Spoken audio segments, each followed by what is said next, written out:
আমার বেবিকে তো চোখের আড়াল করতে একদমই ইচ্ছা করে না, তারপরও আমি একটু বুনুর কাছে রেখে, মানে বেবিকে বুনুর কাছে রেখে আমি গেছিলাম বাজারে গ্যাসের দোকানে। গ্যাসে আমার কেওয়াইসি করতে হবে সেজন্য, কিন্তু গিয়ে দেখলাম যে গ্যাসের দোকানই এখনও খোলেনি। আবার আমাকে যেতে হবে, আবার একটা টেনশন নিয়ে এখন আমি আবার বাড়ি ফিরে চলে আসছি। দেখি গিয়ে কী করছে বুনু। বাড়িতে এসে কোনো কান্নার আওয়াজ পাচ্ছি না, একটু শান্তি পাচ্ছি। এখনও এসে ঘরে ঢুকিনি, এখনও ঘরে ঢুকে পৌঁছাতে পারিনি।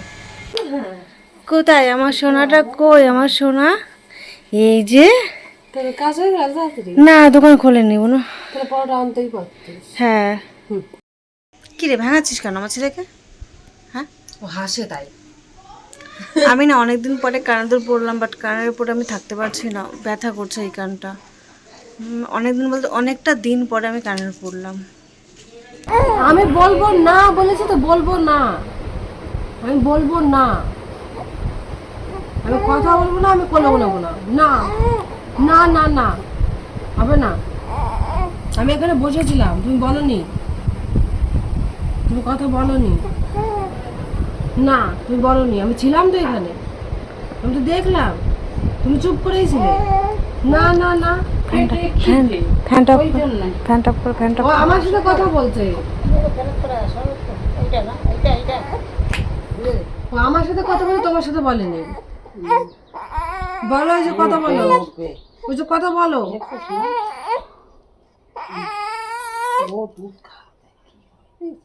অনেকদিন পরে শাড়ি পরলাম। ডেলিভারি হওয়ার পরে আমি যেদিন ওই ষষ্ঠী পুজোটা ছিল সেদিনকে আমি শাড়ি পরেছিলাম। তারপর এই যে সেকেন্ড টাইম কেমন একটু মোটা মোটা হয়ে গেছি অনেক।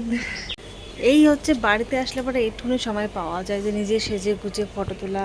এদিকে দেখা আমার বোন আলতা পড়ছে, আলতাটা একটু দেখা, আমি ক্যামেরা নিচে করতে পারছি না। আমাকে পড়িয়ে দিবি?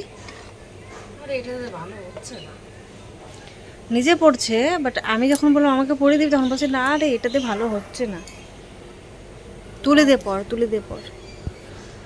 তারপর এই নুপুরটা থাকতো না, ভালো লাগতো বেশি। নূপুর রয়েছে শ্বশুর বাড়ি, তুলিও রয়েছে শ্বশুর বাড়ি। আমার নুপুরটা এখানে রয়েছে। নূপুর পরে আমি কি করবো?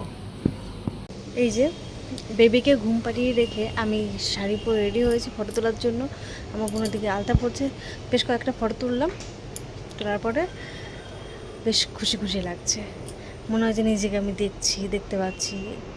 এটাই শ্বশুরবাড়ি থাকলে পরে এই যে এতটা টাইম ধরে শাড়ি সেজে গুজে সাজিয়ে তেমন একটা মানে শাড়ি পরার ধৈর্যটা থাকতো না। মনে হয় যে এটা করি সেটা করি কাজ করতে করতে, কিন্তু এখানে এসে তো কোনো কাজ নেই আমার, ওই জন্য কোনো অসুবিধা হচ্ছে না। এগুলো কি, এগুলো মা হয় হয় কি হয়েছে? আরে ফ্লাশ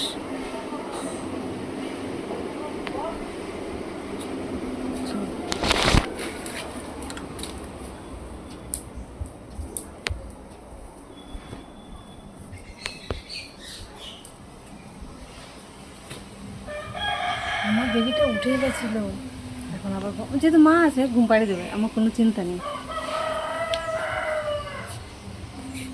কিরে কিরে কি হয়েছে? বাবা কান্না করছে, বাবা একটু পরে।